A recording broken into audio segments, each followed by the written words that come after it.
Hello, everyone, and welcome back to Drift Happens. I'm Joey, and always joined by the lovely Arthur. And Arthur, how you doing today?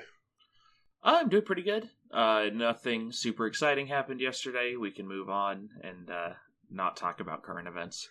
As an Indiana resident, I may have gone to Purdue University, and Indiana University is my blood-sworn enemy. We were all Hoosiers last night, and man, it was a nail-biter of a game, but Indiana has gone 16-0 to win the national championship of college football. The good news is they're probably never going to do that again. All of their guys are graduating. All of their guys are like 30 years old or something. So at least, it's a one-and-done kind of situation. I don't expect them to find success ever again in the future, so we can all rest easy in that. Yeah, I'm a huge Purdue fan, but I gotta give it to IU. I'm usually a very, magnanimous person and agree with that. Fuck that! Fuck IU! Fuck, if you wear crimson and you are a Niner or a fucking IU fan, I fucking hate you. Fuck that shit. I was a Miami fan last night. I felt very Cuban. It was a very Cuban time of my life. Fuck those motherfuckers. I hope he gets drafted by the fucking Raiders. Fuck that little kid. I mean, Mendoza is absolutely going to get drafted by the Raiders, and I feel bad for him. 0-17 coming up. Fuck you, buddy. Well, at least Carson Beck's going to the fucking Jets, so he's not going to do any better. Oh, I don't care. Yeah, no, I don't care about that. I just want nothing but suffer. The Niners and IU exist in the same band of hell for me, and only one of them has had their heart torn out this year, so I'm not satisfied. Well, you heard it here first. Arthur hates San Francisco. Read into that as you will. I am apathetic towards them, so I'm the good guy. Oh, here. I like the city of San Francisco. And I actually like individual members of the Niners team. But I hate the organization, and they can rot in a pit. I also do really enjoy the city of San Francisco. I went there, was it last year we were there? A couple years ago? I don't remember. October 2024. Oh, we were there for a wedding. That was 2 years ago. Year dates. Yeah, a year and a half ago. Yeah. Man, time flies. But that's enough shit-chatting chit-chat. Today we're going to talk about another planet. In fact, this is the last planet, I do believe, in the Pact World system. Yes, and as a formality, I will give you a clue. I think you should be able to get it based on our off-air discussions. If you don't, it'd be very funny, but I know it's not on the map for you, and you may not remember the name. First clue, give me liberty or give me death. Second clue, welcome to the jungle. Alright, so we got Benjamin Franklin going in the jungle. That's Ben Franklin. No, Ben Franklin. Give me liberty or give me death? That's 100% Thomas Paine, isn't it? Is it?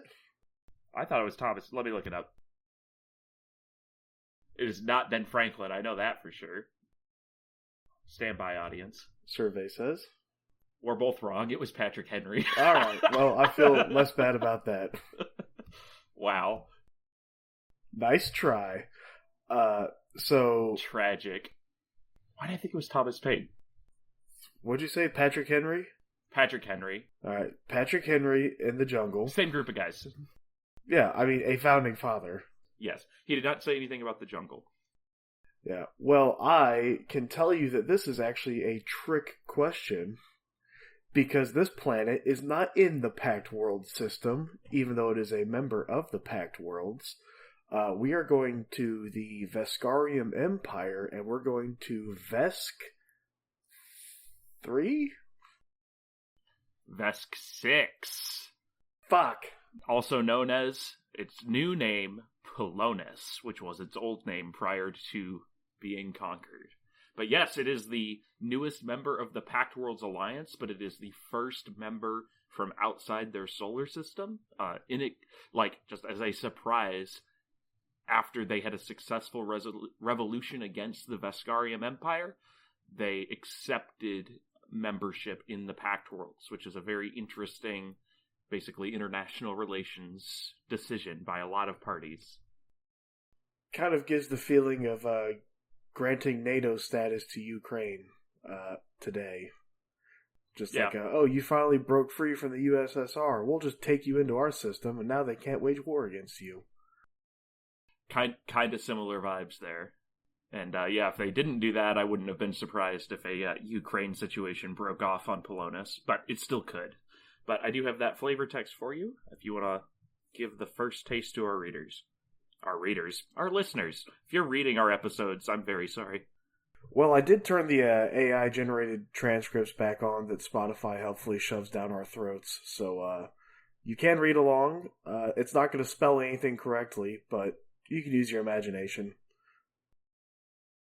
An inexplicably warm jungle world, Vesk 6 was originally called Pulonis, and is now called Pulonis again following a successful independence movement from its temporary conquerors, the Veskarium. The planet's dominant sapient species, the catlike Pahtras, initially resisted the Vesk invasion, but the technology imbalance led to their incorporation into the Empire, where they were colonized for a number of years.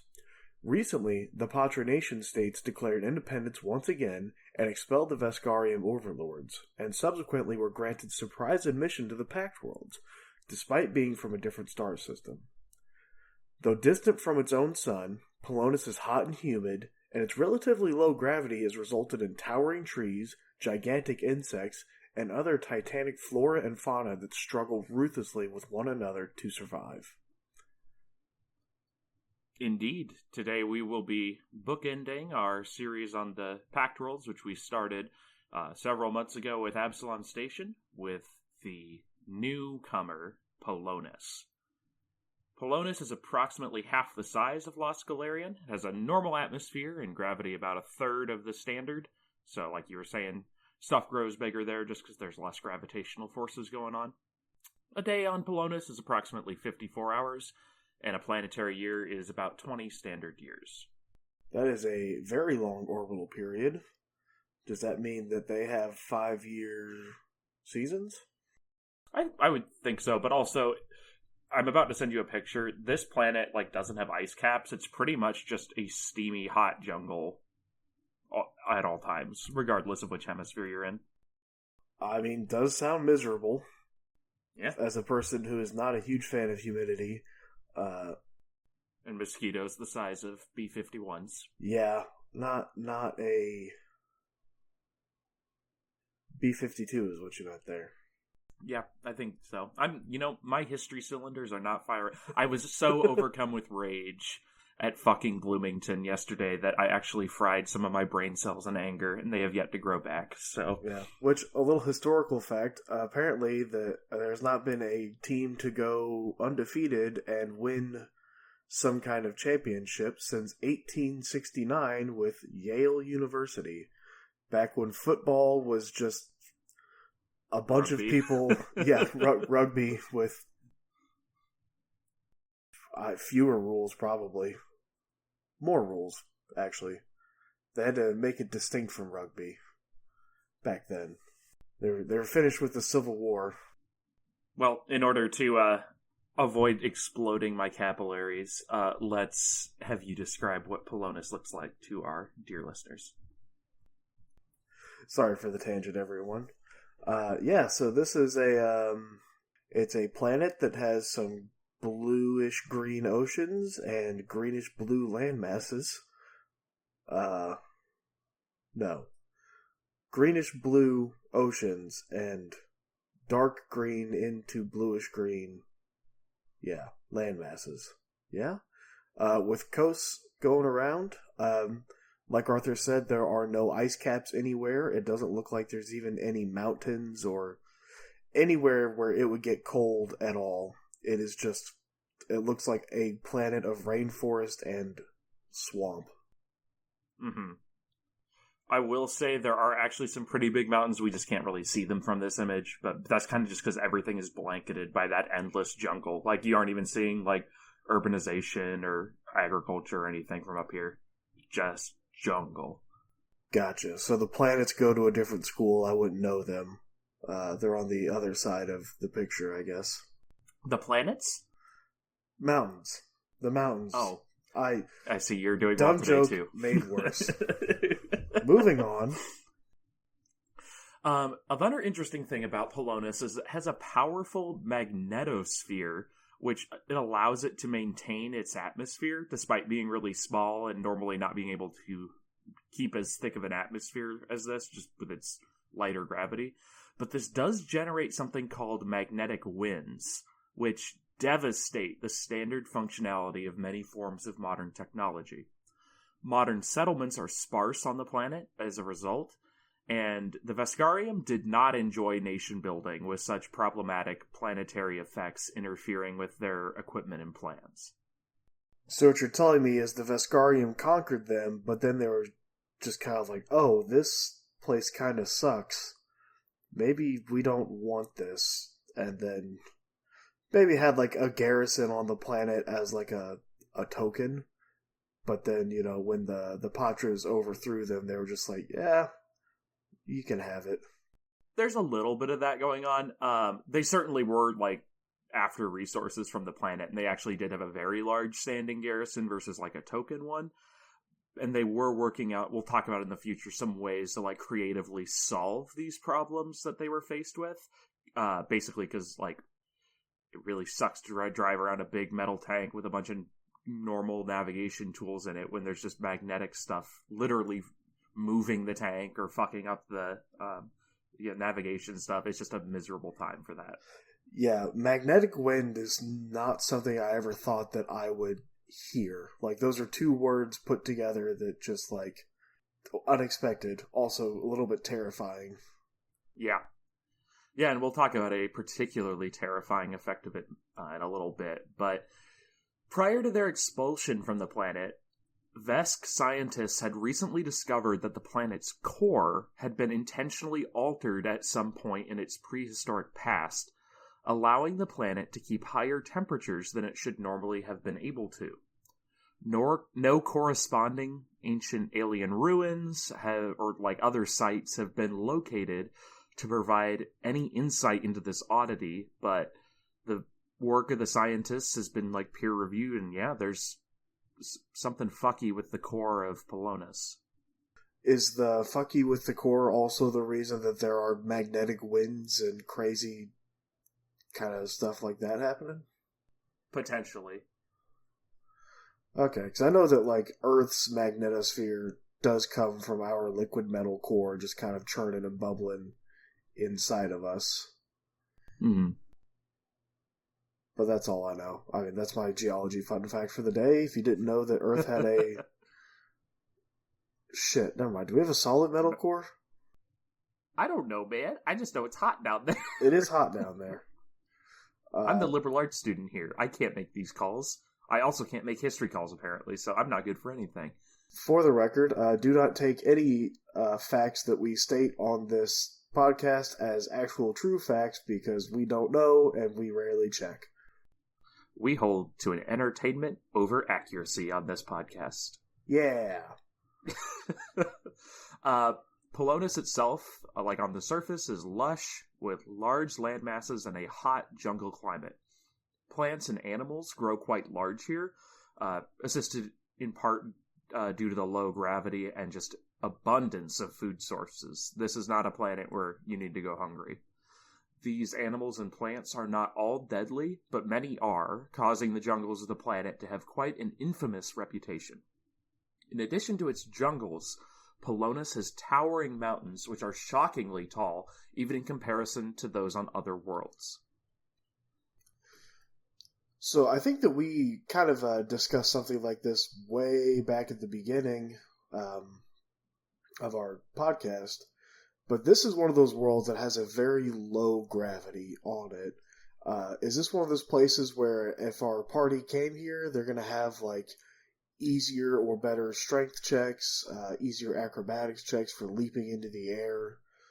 And also, are the animals and stuff that have grown larger in size going to be just generally weaker? Like, in a physical sense, not necessarily in a deadliness sense.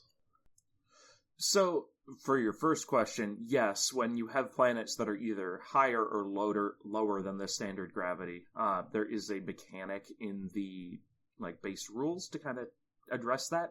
A couple ways that it's going to be affected are both your encumbrance for how much you're able to carry. Obviously, if you're somewhere on a planet that has double standard gravity, you're not going to be able to lug around as much. Vice versa, if you're somewhere like on the moon where you can kind of just hop around, or like Pulonis. That will also translate to things like athletics checks to jump and stuff. Acrobatics checks, just kind of on a tangent, maybe not as much, because that's more about like your dexterity versus like how heavy you are.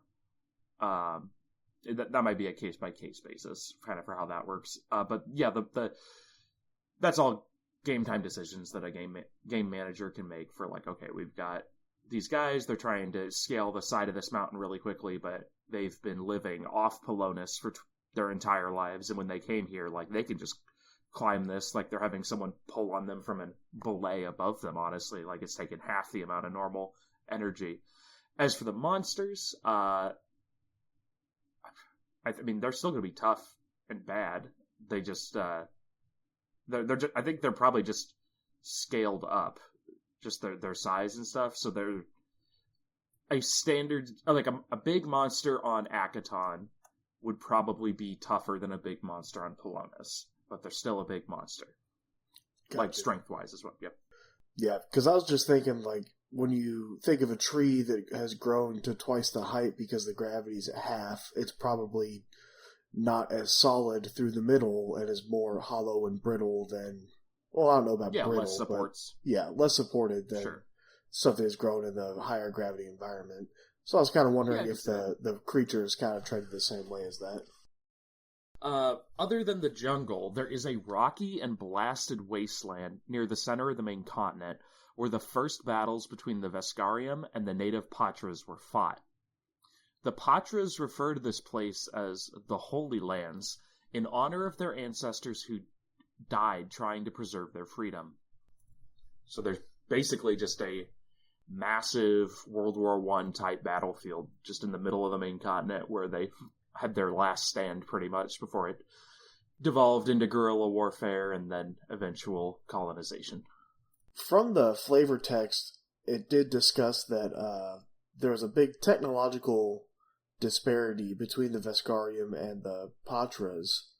And it also says like a number of years that it was under or being colonized.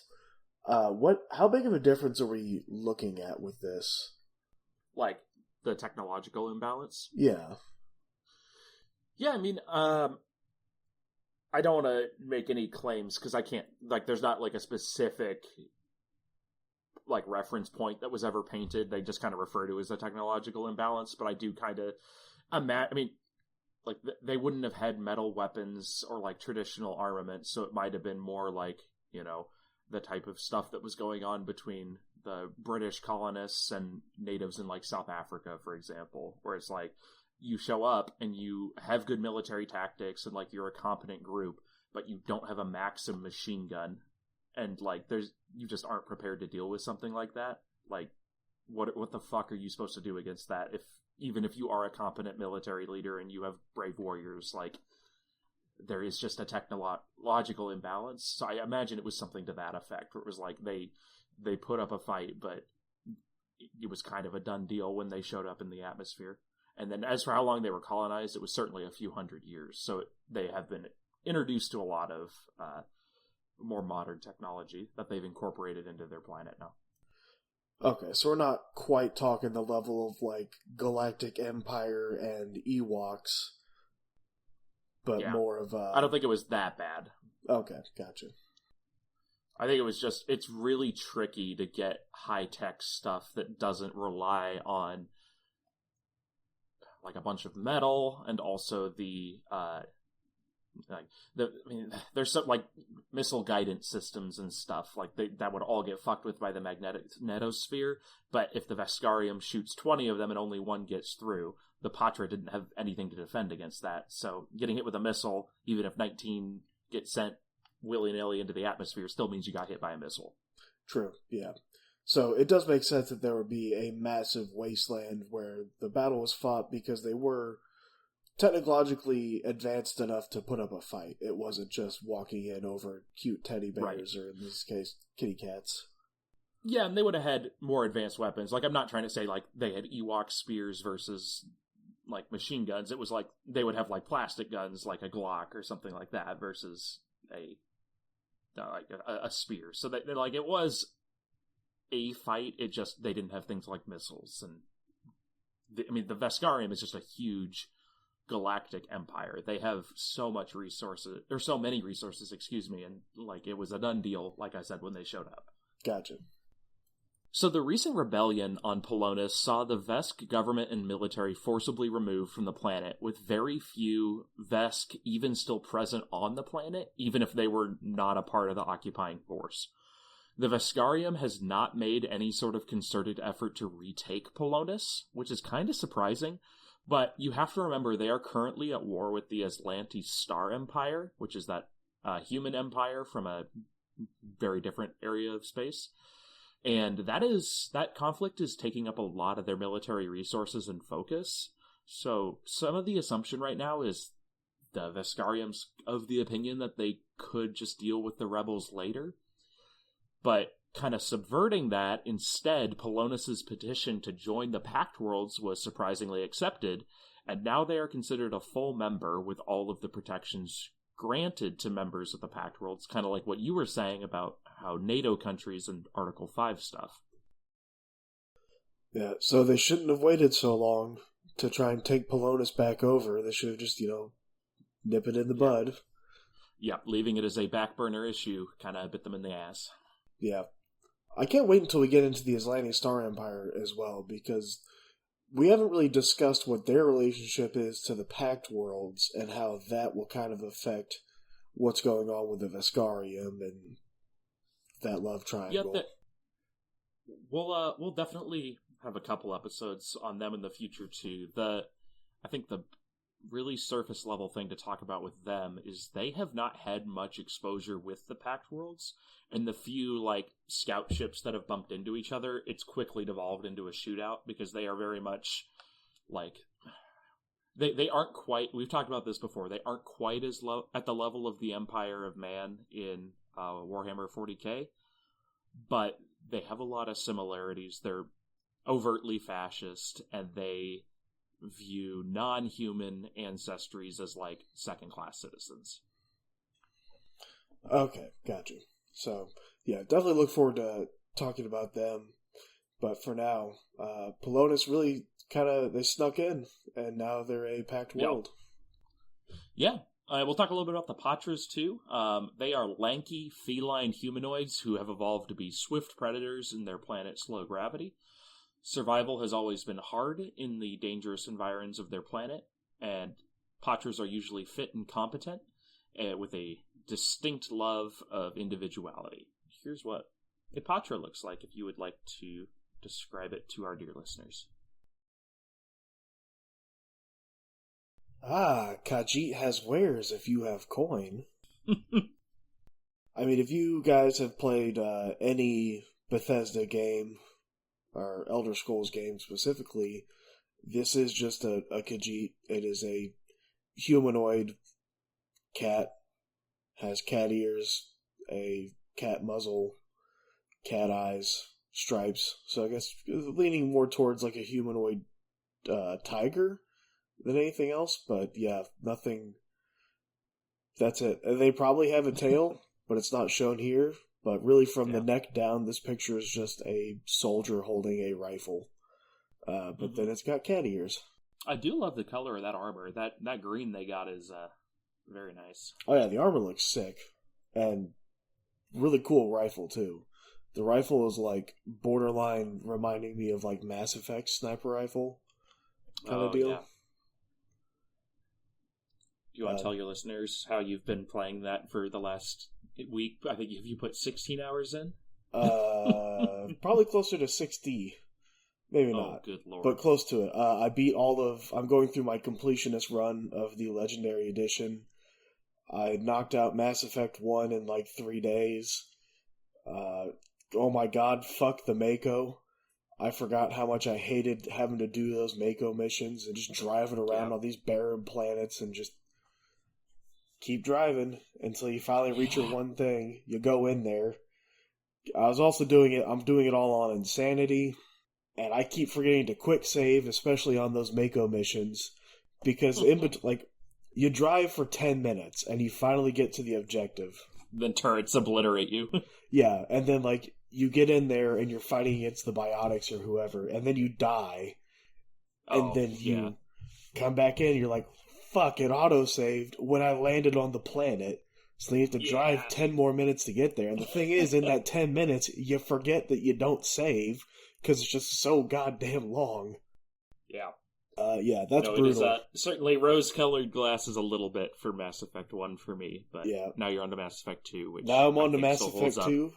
It turns out those were also some rose-colored glasses. I forgot that there's only 4 guns in the entire freaking game, and they all kind of suck. Especially, I've decided to go Sentinel this time around, which is just biotic and tech, and I've never done it before, so I'm like, okay, cool, try something new. The machine pistols are terrible in that game. The hand cannons are pretty cool, except you got no ammo for them, and everyone is just a bullet tank. Well, all of the enemies are. That's because you set it on Insanity mode. Yeah, well, that's what the achievement is, Complete all 3 games on Insanity. And I'm doing all 3 games on Insanity using the same character, and I'm doing everything as I go, and holy shit, it has hit a wall of difficulty in Mass Effect 2. Insanity in Mass Effect 2 is 10 times harder than Insanity was in Mass Effect 1. Damn. Well, we'll check in with you periodically to see how that's going. Yeah. But back to Pulonis. Now, I think we're at a good point to start talking about the kind of sites of interest. First, we're going to talk about the city of Starlance, which was only built 75 years ago. It's a vertical city that's built around a magnetically powered space elevator and is the only starport on Pulonis due to the magnetic winds causing problems for ships in the atmosphere, so they have to use a space elevator instead. It is also the second largest city on Pulonis. Starlance used to be a hotspot for Pahtras trying to get off of Pulonis, kind of looking for exit visas. The Vesk commemorated their invasion and occupation of Pulonis when they opened the port, but since their removal, it has become a symbol of Pulonian freedom and a beloved cultural landmark.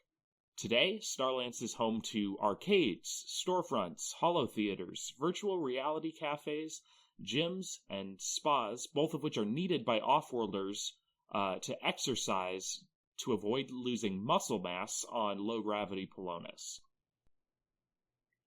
That all checks out, take over the planet. The spaceport does come with it. I think it is kind of funny that the Veskarian was like, yeah, to celebrate us taking over this planet, we're building a spaceport. And then once Pulonis got its freedom, they're like, yeah, to celebrate our freedom, we're taking over the spaceport. And it's just a thing nothing you can do about it. Yeah, and it's like a spaceport is just a necessary thing that the planet has. There's nothing outwardly special, it's a monument to whatever, or it's this beautiful architecture. It's no, it's just we needed a spaceport, and you can't build it on the planet because there's a magnetic hurricane happening at all times that will yeet off anything that is made of metal trying to enter. So it's I don't know. It's an interesting way that they've done that, where it's all cultural relevance of the planet is just the spaceport that's not even technically on the planet. Well, it is. So it does have shielding. So you're right about this. The port itself is at the top of this elevator. That's correct. So the elevator's in the outside the atmosphere, and then the spaceport's at the top of that. But the elevator goes down to the ground, and I guess we'll get into this. So Starlance is quite a tall city. It's built upwards along the main line of the space elevator. So think of it as there was the shaft of the elevator was dropped down from the spaceport onto the surface, and then I shouldn't have said shaft. God, you're fucking. No, you 12. should not. And then it's kind of like that. I try to remember the name of the starport on Verces. Remember that used to be relevant, but then they didn't need it anymore because ships could land on the surface more cheaply. Now it's just a big shipyard. Oh, yeah. I know what you're talking about, but I also don't remember the name of it. Yeah, that one was just the elevator with a big port at the top, but this one actually has basically the city build out along the side of it as it goes down. Yeah, the shaft has more girth than it used to. Yes, that it expands out and is girthier. So in fact, most residents of the city live and shop along the Tether, which is the name of the mile-long space elevator, and this area is referred to as Tether Town. Well, the spaceport at the top is more functional just as a spaceport versus being a large residential area. Tether Town is less flashy than the very top of the elevator, or there are districts like right below the port that are, think of your very fancy upscale neighborhoods, but along the entire length of the elevator in Tether Town, there are lots of hidden gems and genuine deals. There are several businesses here which sell rare analog versions of tech, which will be less scrambled when you reach the planet below. One infamous example was a business trying to sell a steam-powered watch, which was marketed as needing to be refilled daily. I mean, that's pretty analog. What are they going to do next? It's actually just going to be a sundial. But, warning. If you hold your wrist flat and look at it and compare it to the sun and do a bunch of math, you'll know what time it is. And in the disclaimer, it's like, which means you can't be on the planet's actual surface. You have to climb to the top of all these trees, because you will be in a rainforest where you probably can't see the sun on the surface, kind of deal. Yes. Yep. All the canopy of trees, or the trees' canopies. Yep. But this is a good time, I think, so Pathfinder 2nd Edition uses the same rules as Starfinder 2nd Edition. For the most part, there were a couple things that have changed, but you could use a lot of that more archaic tech from Pathfinder that maybe would do a little better here under the magnetic bad tech vibes of Pulonis. So some of these businesses could be selling, like, maybe it's like a really plastisteel bladed sword that you just reskin from a Pathfinder sword or something, that is going to be how you arm yourself going on this planet instead of the fancy lightsaber that you've been using that is not going to be vibing. Yeah, I think that's a really good way to do it. Bringing in reskinning some fantasy elements, just because you're in a point where all the fancy modern technology is just not going to work, and you do have to kind of kick it old school a little bit. I don't know if you'll be able to go all the way back with bow and arrows. That might be a little bit excessive, because you'll still have some modern ones though. You could have some modern replications of those though, not quite like Chewie's crossbolter blaster, but which does exist in the game, but maybe something a little more high-techy, but not quite to that level. Yeah, well, I guess I just think the armor is still probably going to be the same level of armor, so that stuff's built to withstand blasters. You're not going to be wearing it. You're not going to be wearing a steel plate from the fantasy here, though, because you're going to get tossed around like a rag doll. Yeah, that's absolutely true. You would probably get new armor that's made of aluminum or something, just anything non-magnetic, and aluminum armor ain't going to stop anything.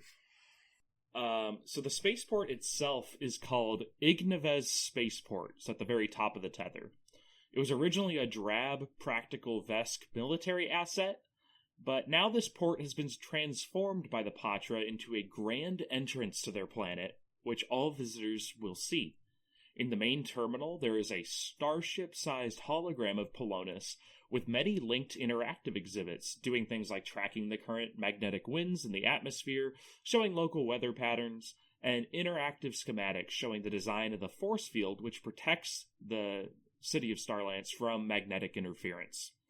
There is also a huge viewing window in the terminal as well, which regularly grants phenomenal views of Pulonis' two moons, Hinarin and Yolaku. Are we going to, or is there anything really noteworthy about the two moons? Are we going to get into anything up there, or are they just basically moons that look cool from this window? It's just noted as having two moons. There's not any particular lore that I'm aware of yet that dives into them, so at this point I'm assuming they are just your stereotypical rocky moon bopping around. I'm sure there's some sort of mining operations going on at them, or research stations, or the Vesk probably. I wouldn't be surprised if they had a minor star yard even on them, if it's like, we can't really be doing shit on Pulonis, but in order to kind of control this area of space more, we need to build up the moons. Then I wouldn't be surprised if something like that happened, but I can't confirm it. Okay, well, that just makes me feel a little bit better about the fact that I forgot what they're called already. Yep, so you're fine. Hopefully those are not names that I will need to know at any point in the future. For our deep dive into Yolaku 3 years from now. Yeah, I'll just pretend that I've never heard of it when we bring it up again and be like, oh, what's that? So, a surprising military asset of the Pahtras, and something that they used in their successful freedom fighting, were mechs. Across the planet, ceramic-plated mechs are used in the local defense forces, keeping megafauna at bay. In Starlance, a business known as Mech Amazement began as an old hangar where mech aficionados could meet to swap parts and discuss upgrades. Today, high-paying clientele can rent out souped-up mech machines here for a variety of purposes. The company advertises their machines with nightly mech wrestling matches, which garner large crowds and an active gambling scene. Many of the mechs rented here are used for moving freight around, usually associated with the starships in the higher-up port. There is also a racetrack around the top of the hangar, which high-paying groups will rent out for mech races, with the acknowledgement that they are responsible for all damages incurred. Okay, you had my curiosity, but now you have my attention. We're talking about fighting mechs, racing mechs, I guess some building and customization of mechs as well. Yeah. I gotta know right now, you might get into this, but I gotta know, like, are there rules in place and can we use mechs? In first edition, yes. In second edition, they are probably going to come out with Tech Core, which releases hopefully late this year, excuse me. Okay, as long as there's like some light at the end of the tunnel, because you can't just tease us with fighting robot combat mechs and then be like, okay, but yeah, they're actually just their flavor. Can't do anything with them. Well, and I think it wouldn't be too hard to look at the rules that were made for first edition, kind of with how those worked, and kind of import them up into second edition. I don't think it would be too difficult if your group has got a itch that needs to be scratched right fucking now to get into a mech race. That wouldn't be a problem, I think. Okay. And then just when it comes to these mechs, are we talking like gigantic Pacific Rim battles, or are we more like Avatar, like the Blue People movie, those kind of combat mechs where it's like one guy in a suit deal? The short answer is yes. They have mechs of all sizes. I think the biggest mechs in Starfinder are not going to be here on Pulonis. They're going to be on a different planet, which I forget the name of, but which has a infestation of big, like, evil Colossus guys, and they made, like, Pacific Rim-sized mechs to deal with those. We'll talk about those guys in the future. But I think it's going to trend a little bit smaller here. Kind of think more like the Dreadnoughts from Warhammer 40k sized. And the Dreadnoughts, are those the absolutely massive and have like a castle on the back of them, or? No, those are Titans. Do you remember the Knights? Do you remember in Space Marine 2 where there's that big, scary chaos like robot guy, but he gets knocked through a wall by the Ultramarines Dreadnought, and he like shoots him in the face, and then they're basically like big boxes with legs, and he sits up and he's like, "Brother, I need to kill," or some shit like that. Yeah. Okay, so big, but not like crazy. I would say bigger than the Avatar ones. And this is all relative. Like you could have really big ones. You could have ones which are little more than exoskeletons. Like it's a array versus like this is our one type of mech. Okay, gotcha. All right, so leaving Starlands, hidden among the southern jungles and formerly protected by the Pahtra nation-states, Sky Hollow is the last remaining example of pre-colonial life on Pulonis.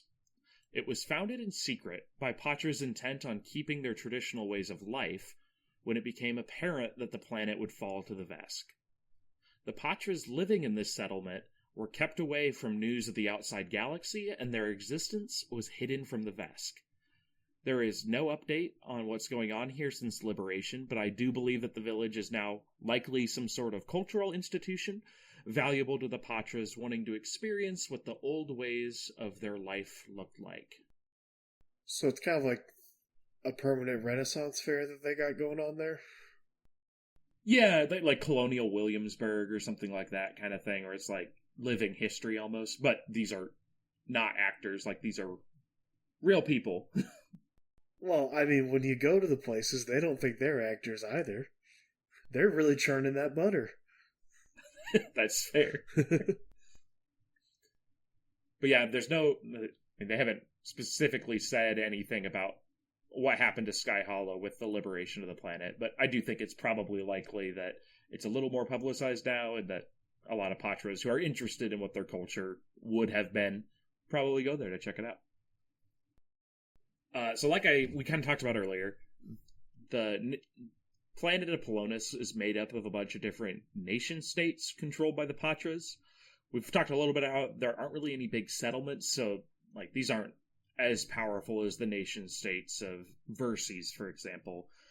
But they are technically in like a federal system where they kind of control their own areas and then come together to work as a planet.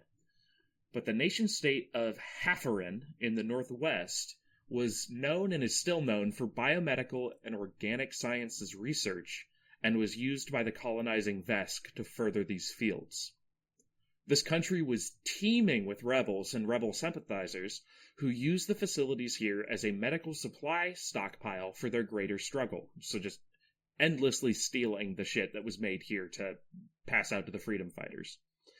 Active terrorist cells were part of driving out the Vesk here. One example of freedom fighters in this region were a group known as the Krevash, mutated Pahtra warriors who so heavily, intentionally modified themselves with biotech that one could barely tell that they were Pahtras.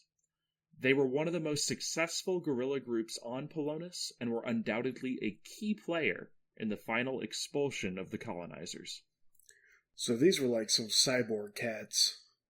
They were just but like biotech kind of... versus... Oh, wait, biotech versus... Yeah. Oh, so that's right. They're like... Yeah. So they like chop off an arm and graft on a tentacle or something like that. Right. I keep forgetting that there's there's metal on this planet, but like not a lot and not commonly in use, and also not technology. Right. Or, cybernetic technology, I should say. Right, yeah, cybernetics would not be having a good time here on Pulonis. I guess it depends on what they're made out of, but you don't want your robotic eye getting ripped out by a strong breeze. Yeah, but these are just like, honestly, they probably look like horrible monsters to anyone else, so they've got to be, I mean, yeah, like heroes for being the freedom fighters that did so much, but also just like, at what cost? Yeah, well, I think they were so devoted that they kind of reached a I don't give a shit. And we're like, the freedom of my country and planet is what matters more over my, keeping my personal image, I guess.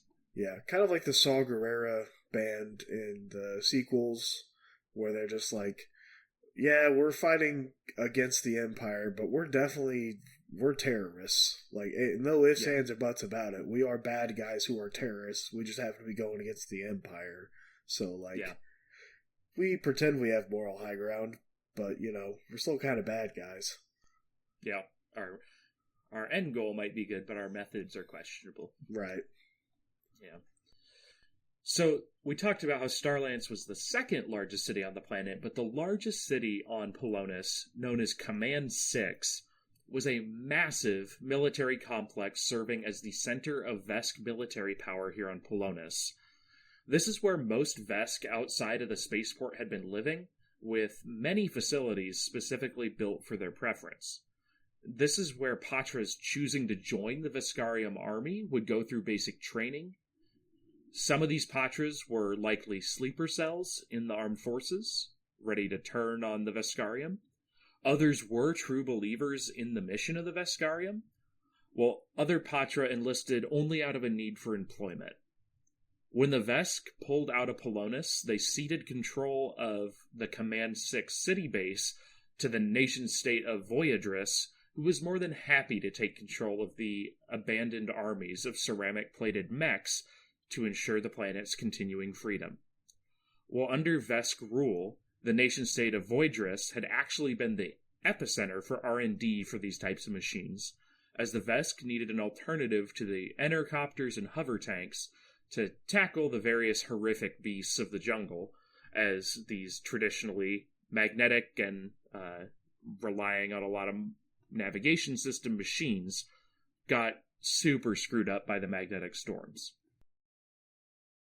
It's a good thing that this city didn't just be like, oh, hey, we control the army now. Now we can just kind of do whatever we want and then take over the planet. That's fair. Which would have been a good meme, as they say, but, probably would have caused problems later down the line. Yeah. I think, kind of to think of this city, there are a lot of cities, both in Europe and, the greater world, which are called, Fort something or other, and that's because a city got built up around a fort. So, Fort Worth, Texas, for example, or any sort of city like that. It comes from, there was a military installation, and then the necessary stuff to help or sell to the soldiers, help the soldiers support the operations of the base. That all gradually builds up over time. The people needed to run that move in, stuff's needed to support them, and it just kind of expands on itself. So there's a huge military installation, but there is a pretty large city around it too. So that's why it's the largest city on the planet. Okay. Also has the largest army on the planet. Well, largest military stockpile, because the army was the Vesk, who have either been killed or pulled out. True, yeah. But it's kind of, not to get political, but it's kind of like the Taliban finding a bunch of American gear after our pullout in Afghanistan and being like, oh, cool, I've always wanted a Humvee, kind of thing. Yeah, it's like, oh, we have Black Hawk helicopters now. This is new. Yeah, basically that sort of vibe. During the invasion of Pulonis, an overwhelming magnetic storm set off the munitions of a Vesk Star Destroyer in low orbit, obliterating the ship and its squadron, which subsequently crashed into the planet, resulting in a large debris field. Referred to as the Shriek, this collection of razor-sharp metal and sometimes live ordnance is liable to be flung around by the most powerful magnetic storms, shredding the jungle and anyone unfortunate enough to be close by. The Vesk did make attempts to clean this up, but declared it impossible. Recently, these storms have been flinging the hazardous materials towards Voidris, the nation-state we were just talking about, razing several small villages in the process. The leadership in this region is scrambling to find a solution, but are having no more luck than the Vesk occupiers had before them. Yeah, I would not want to go through there, where obviously all the metal bits are razor sharp and the magnetic winds are flinging them everywhere, but also unexploded ordnance just flying around. Just a live torpedo in the face. Yeah. They've got their ship killer missiles and stuff like that they use for, we're not talking about a small ship here. We're talking about a massive cruiser, and it had some big guns, and so it wasn't just, it was this entire squadron that so that the destroyer flew in too low into orbit, and its ordnance got set off by a magnetic storm, and that took out its squadron, which all fell into the atmosphere. There is a fuck ton of shit here. Some stuff did get burned up in orbit falling, but you still have razor sharp bulkheads or some stuff that was shielded enough to make it to the jungles below. Or most of the time it is just chilling as a ship graveyard pretty much. But if the storm gets powerful enough, it literally lifts this shit up and just starts tornadoing it around. Yeah, and there could be a nuclear arsenal somewhere in there that it just might yeet a 50 megaton nuke at a city. Very probable. Yeah. My first thought is I don't know how I would do that, except, I don't know, maybe like the Chernobyl dome, just build a giant dome over the whole thing. Pray it gets done before a storm starts. Yeah. Work in small bits and shifts. You're almost done, and then it all shifts 20 miles south. No! It's like, we shouldn't have started left to right. We should have started at the bottom and gone up. Fuck! So, we're going to talk about one more nation state in kind of the overall planet, and that's the decentralized nation state of Lamieta. And it's not so much a nation state with borders, but more a cultural group. And their history is strongly tied to merchant and courier traditions on the planet in the past. The Lamietan Pahtras were essential to trade and communication across the planet. Today they are a nomadic people traveling in sky caravans of craft called mag sails, flying ships with sails made of electromagnetic energy, which they use to harness the magnetic winds of the planet, which are so problematic to outsiders, but they use as experts to fly these craft around. These ships are crewed by what are essentially merchant families and range far and wide across the planet to facilitate communication and trade with those more isolated villages and outposts. That's a really cool kind of tribe for them to add in. It's just like a traveling, just kind of traders, and they pass news and messages along. It's like, hey, I'm heading west. If there's anyone you need to talk to west. Any parcels you need? Yeah, just kind of delivery service. Yeah.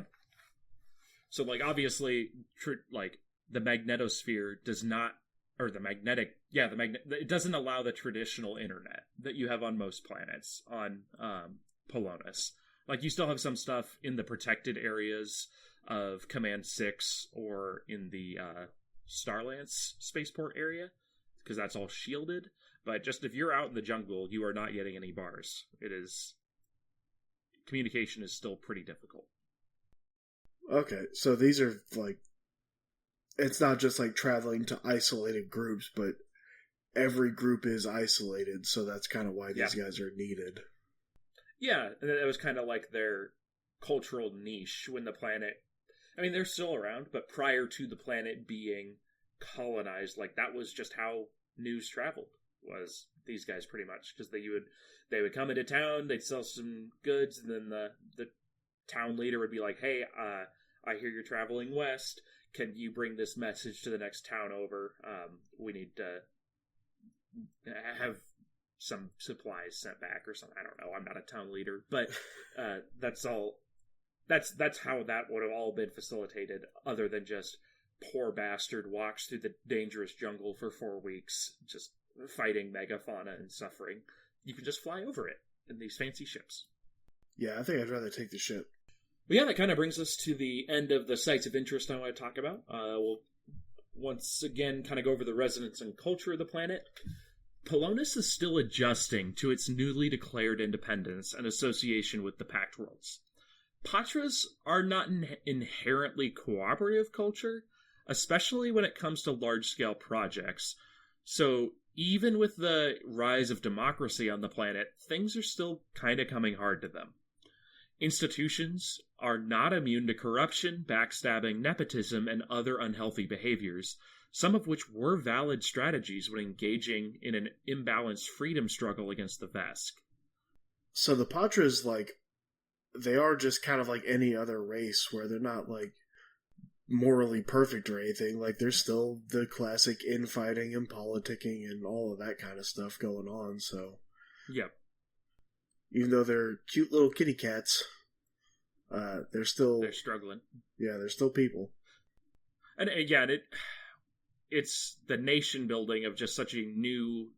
Well, they've been in a multi-generational freedom struggle against their colonizers, who have suddenly left, and they find themselves with the reins and figuring out how to deal with that versus I work with my family group to backstab our, Vesk regional governor, and that's all I'm going to work on for the next 10 years. Like, now it's like, oh, I actually need to do, like, constructive long-term projects and keep the roads running and shit like that. Yeah, they didn't have anyone to just come in and drop democracy from orbit on them. They did. Those ships immediately crashed and burned. That's true. Yeah, the Vesk were not particularly democratic, I must say. So, on Pulonis, those politicians and soldiers who had worked with the Vesk before have been, for the most part, stripped of their duties, and many have left the planet. But off-world, some still work for the Veskarium. So if you had some, like, Pahtras special ops soldiers who were in the Veskarium military and they survived the revolution, they might still be soldiers in the Veskarium, just deployed somewhere else. The former governor of the planet is in hiding, and there are concerns that Veskarium loyalists are still seated on the planet, working to undermine Pahtra rule and eventually open a back door for a Vesk reconquista of the planet. I mean, they could certainly try, but as a full member of the Pact Worlds, like, that has to be a really, really big back door kind of deal. Yep. And that would ruin a lot of those very tentative good vibes that have been built up between the Pact Worlds and the Veskarium, because the Pact Worlds have not gotten dragged into this current war, but they have worked with the Veskarium pretty frequently. I think that it'd be really cool to have just, like, I don't know if Paizo is gonna do this, but, like, full-on galactic war between the Aslanti Star Empire, the Pact Worlds, the Vesk, and then the Swarm gets brought back somehow, and just, like, slugging match and just tentative allies. You just want Warhammer 40k. Yeah, pretty much. I think that's exactly what it would be, which is just, like, the Vesk partnering with the Swarm. There's like, hey, we were enemies, but now we need to be allies. And then the Pact Worlds partnering with the Aslanti, because, like, oh, well, the Vesk are assholes, and we know the Swarm are bad, and the Aslanti are just like, who are these Swarm assholes? Yeah. Oh, God, these guys suck. Everything's bad. Yeah. So on Pulonis, Pahtras are competitive and seek to distinguish themselves from others, and many of their cultural values and traditions that are still present today reflect these greater values. They seek to excel in roles they find themselves in, and many are high achievers and individualists. They suffered under the conformity demanded by their Vesk rulers, but are today blossoming into a society of unique individuals, intent on showing the galaxy who they can become. Hearing this, it just seems like Paizo's trying to kind of make it seem like, oh, no, hang on. I don't know. They're focusing a lot of, like, on identity in the sense of, like, they're explaining that these guys are just, like, normal people, like, that have the same struggles and issues and aspirations as others, where it's like, you know, we don't discuss the fact that, like, on Absalom, every individual is a unique individual kind of deal. But here, it's odd that it feels like they're going into purposely stating that it's like, yeah, just because they were, you know, formerly colonized by the Vest doesn't mean they're all homogenous people. Like, there are differences. Yeah. I think the main reason for that, and we'll talk about this in the future when we go more into the Veskarium, is there it is very much like you are a cog of the greater war machine and the greater empire. Like, kind of like what we talked about with the why can't I remember the name on Castrovel, the ant guys, the Formians. How they're nearly a hive mind situation. They still have individuals, but remember, they would literally cull those who wouldn't go with the program until the Sheeran set up that kind of deprogramming facility that allows them to kind of get away from their cities and then go out into the greater Pact Worlds kind of once they've had that decompression time. So the Vesk aren't quite to that level of, like, we are all going to be homogenous and do the same thing, but there is a very stereotypical way to live life as a Vesk, and they tried to impose that on all the worlds they conquered. So for the Pahtra, that particularly grated against them.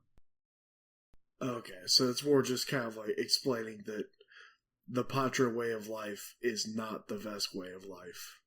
Right, and it kind of explains why they've been the ones to have a successful revolution, because there are numerous planets that the Vesk have colonized, but this is the first one to have successfully overthrown them. Gotcha. All right. Kind of one last thing on Patra culture. They revere battle and music as two of the most prestigious callings in life, and it's even better if the two are combined. Kind of with that, with all the revolution and everything, it makes me think of in Braveheart, how, the outlawed tunes on outlawed pipes kind of thing.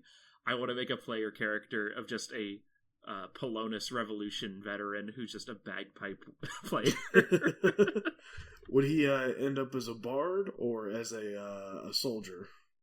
I'd probably do him as an envoy, so he could inspire his the rest of his party and kind of act as the party leader, but then he would just be blasting on the bagpipes through the entire battle. Nice.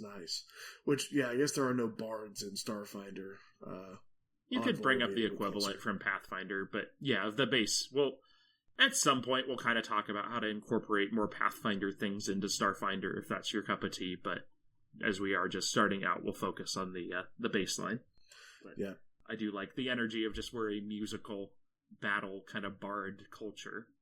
Yeah, or just the vibe of the old 1800s Western in a tavern bar fight going on. The guy at the piano is just happily keeping at it.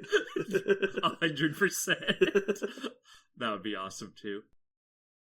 That kind of brings us to the end of talking about the important people and places on Pulonis.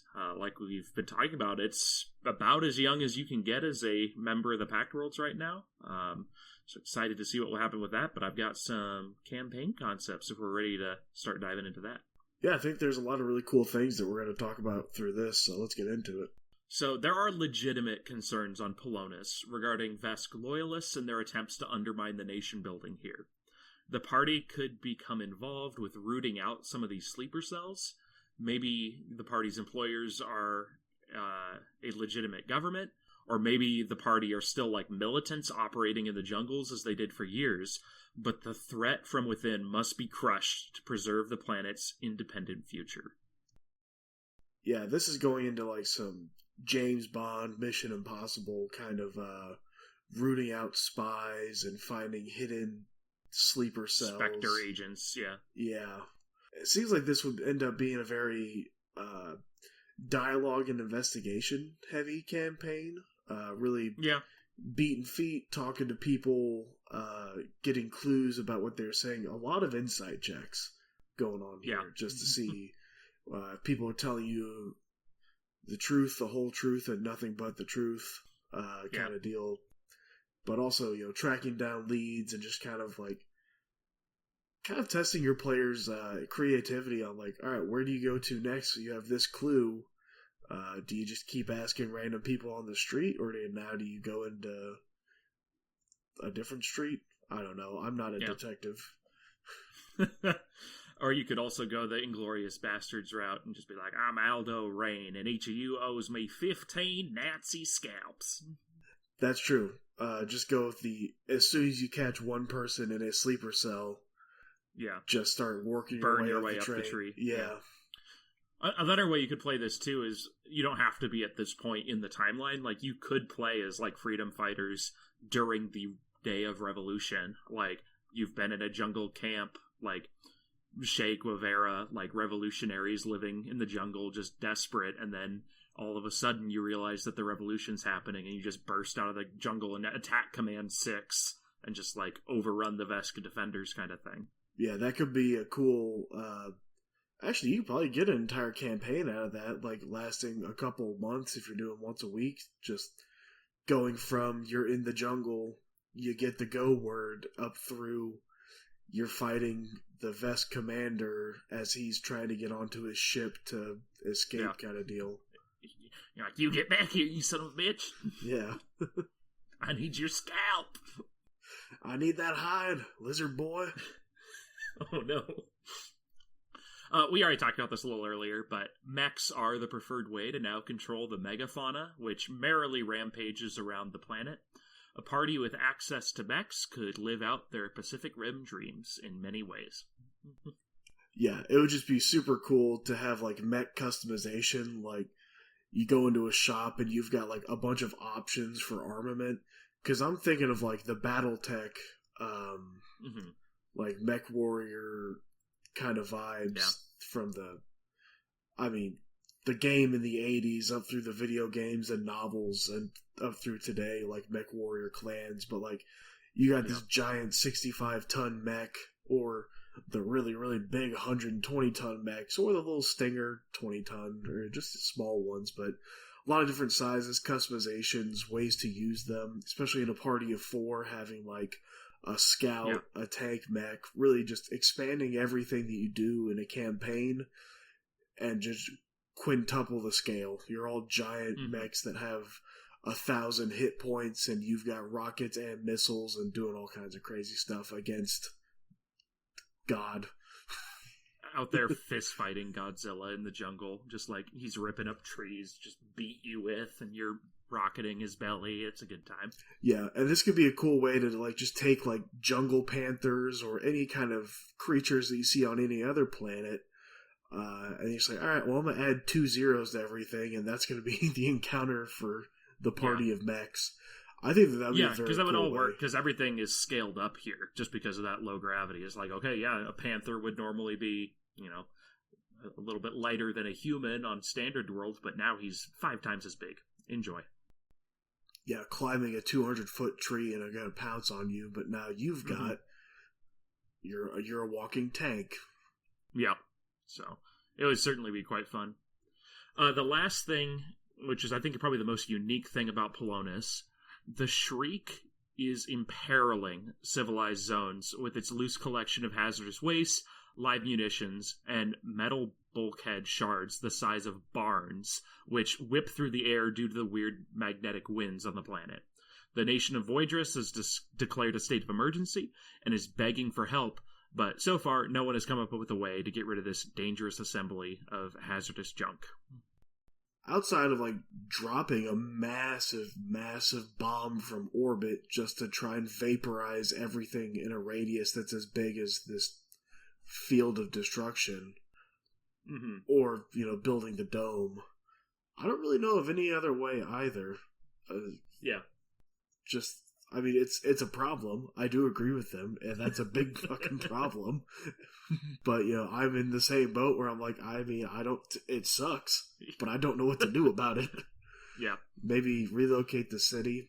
I think that would be just kind of fun to have your party going into the Shriek. Like, oh, you need to retrieve this from this ship because it has kind of mixing in, trying to get the cells of, like, Vesk operatives. Like, oh, we have intel that this ship that crashed actually had a list of some sleeper agents or something like that. And or like the code-breaking key that's hidden in a safe or something like that. Yeah, so, like, having to go into the Shriek to retrieve something, and then just the funny vibe of the DM rolling a 1d100 to see what is about to fly at the party and be like, alright, I need a reflex check from everyone. Vibe check. It was a nuke. Yeah. It's just an ominously painted nuke with the yellow, you know, radiation symbol on it, hurtling at you guys. Enjoy. I think there's a lot of ways to have fun with it. No, yeah, I think that could certainly be fun. I like it because it's such a unique, like, environment and problem that's, like, very much Pulonis. Like, you aren't going to run into flying, like, metal slag outside of a tornado, like, elsewhere in the galaxy. Like, this is a very unique situation, and I don't have a good idea of how I would resolve it either. So I think a game master, especially if the campaign is, we are going to fix the Shriek, they would certainly need to come up with a convincing way to have their party resolve it and, like, guide them to that kind of thing. Because, yeah, like you're saying, I'm like, I don't fucking know. That seems bad. Nuke it, build a dome. It's about all I individually tie it to the ground while it's not being blown. Yeah. Somehow strap it all down. Solve the magnetic storm issue, but, you know, that's just a part of the planet. I don't think that's going anywhere. Yep. Well, they didn't remember back at the beginning of the episode, we talked about how the core of the planet was somehow altered in the past, so maybe it can be altered again. True, you might be able to plug into it and just hit Control-Z. Yeah, that brings us to the end of what I wanted to talk about with Pulonis today. Thank you all for sticking with us through the Pact Worlds. We've been very excited to talk about it, and in coming weeks we have some kind of different episodes that we'll be talking about. I don't want to spoil it today, but we'll be going into different parts of Starfinder. Joey, before we end, do you have any questions about Pulonis or anything we chatted about today, or the greater Pact Worlds? Because this is our last time we're going to be talking about kind of how they're structured for a little bit. Yep, we are never talking about the Pact Worlds again. I hope you are all as excited as I am to never mention a Pact World again, ever. Not really. Yeah, that's not happening. Yeah, we are on episode, I think this is 17? Yep. Yeah, 17 episodes of just talking about planets, so I am very excited to talk about different things as well. As far as Pulonis goes, I think that if your party does come here, make sure to bring a lot of balls of string. Probably going to be very good distractions against all the cat people. But yeah, I mean, like you said, the Shriek is a really cool, unique environment that you can have on a planet. I think they've done a lot of really cool stuff. And then having a newly formed work-in-progress planetary coalition kind of forming itself as a member of the Pact Worlds. There's a lot of ways you can, be a force for good or a force for evil in the track and development of this planet. A lot of really cool stuff you can do here. I agree. And don't worry, in the future we will get to other planets in the Veskarium. I just wanted to knock out Ves 6, also known as Pulonis, first, just because it is now a Pact Worlds member, and it felt wrong to finish the series without acknowledging that. But I know, for example, Joey will want to learn about the Skittermanders more in the future, and I believe they're on Vesk 4 or Vesk 3, one of the two. I believe they are Vesk 3, and that's where my confusion came in. Yes. All right. Well, as always, you can find us over on Instagram at drifthappens_ASP if you want to see any of the art that we referenced in this episode, or if you just want to give us a follow so you can be aware of any announcements or news associated with the channel. That brings us to our conclusion today, and we'll see you next Friday. Yep, thank you all so much for listening this far, and I hope you have a wonderful day.